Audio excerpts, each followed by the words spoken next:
ভিডিওটা দেখবেন আমরা কিভাবে একজন নতুন ইউজার ফ্রি ইউজার তৈরি হওয়ার পরে তাকে তিনি কিভাবে প্রিমিয়ামে নিজেকে আপডেট করতে পারেন, প্রিমিয়াম ইউজার হিসেবে কিভাবে তিনি নিজেকে আপডেট করতে পারেন, এটা মূলত দেখব।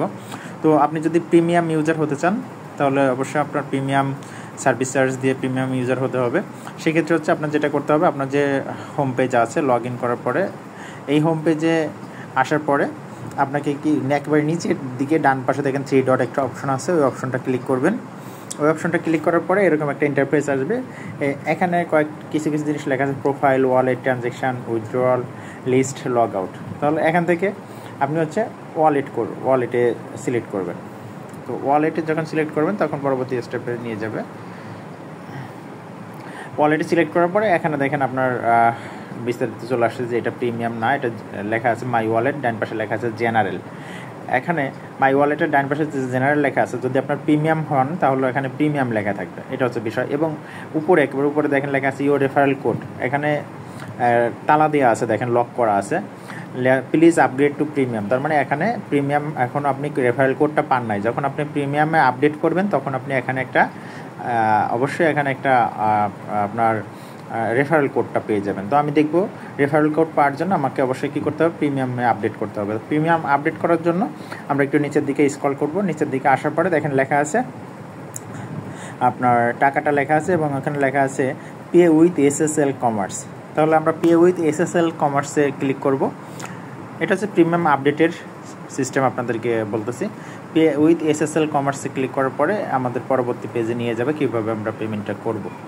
একবারে ভেরি ইজি ওয়ে, জাস্ট একটু নিজেরা একটু বুঝলে অথবা ভিডিওটা দেখলে সহজে আপনার বিষয়টা ক্লিয়ার হয়ে যাবেন। তো আমাদের পরবর্তী পেজে নিয়ে আসছে পে উইথ SSL কমার্সের। এখন আপনি কোন মাধ্যমে টাকা দেবেন, আপনি যদি কার্ডে দিতে চান তাহলে কার্ড অপশনটা সিলেক্ট করবেন, এখানে বিস্তারিত লেখা আছে। আর যদি মোবাইল ব্যাঙ্কিংয়ে দিতে চান তাহলে তো মোবাইল ব্যাঙ্কিং অটো চলে আসবে। এখন মোবাইল ব্যাঙ্কিংয়ে এবার কোন সিস্টেমে দিতে চান, বিকাশ, নগদ, সেলফিন, এম ক্যাশ, যে কোনো একটা সিস্টেম আপনি এখান থেকে সিলেক্ট করতে পারেন। তো সাধারণত আমরা যেহেতু বাংলাদেশে বিকাশ এবং নগদ ব্যবহার করে অভ্যস্ত, তাহলে আমরা বিকাশ বা নগদ যে কোনো একটা সিলেক্ট করি। আমি বিকাশ এখানে সিলেক্ট করতে পারি, বিকাশটা সিলেক্ট করে দিলাম।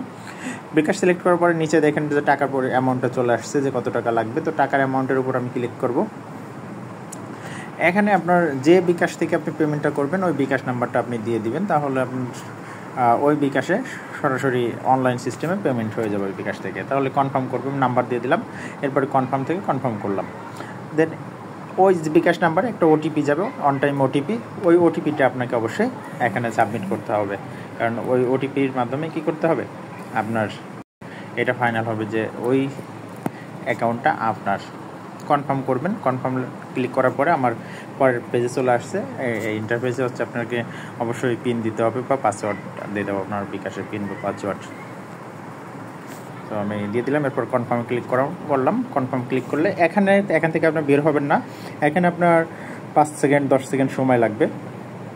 একটু এই জায়গায় 5 সেকেন্ড 10 সেকেন্ড সময় দিবেন। 5 সেকেন্ড 10 সেকেন্ড সময় যখন কাজটা টোটাল কমপ্লিট হয়ে যাবে তখন আপনার পরবর্তী পেজে চলে আসবে হচ্ছে কি, এখানে এরকম একটা পেজ আসার পরে আপনি এখান থেকে বের হবেন না, এরপরে সাকসেস লেখা আসবে, আপনাকে এখান থেকে বের করে লগ ইন পেজে নিয়ে যাবে এবং আপনার যে পেমেন্টটা সাকসেস হয়েছে এরকম একটা লেখা আসবে। ওই লেখাটা আসার পরে আপনি মূলত শিওর হবেন যে হ্যাঁ আপনার পেমেন্টটা ওকে হয়েছে।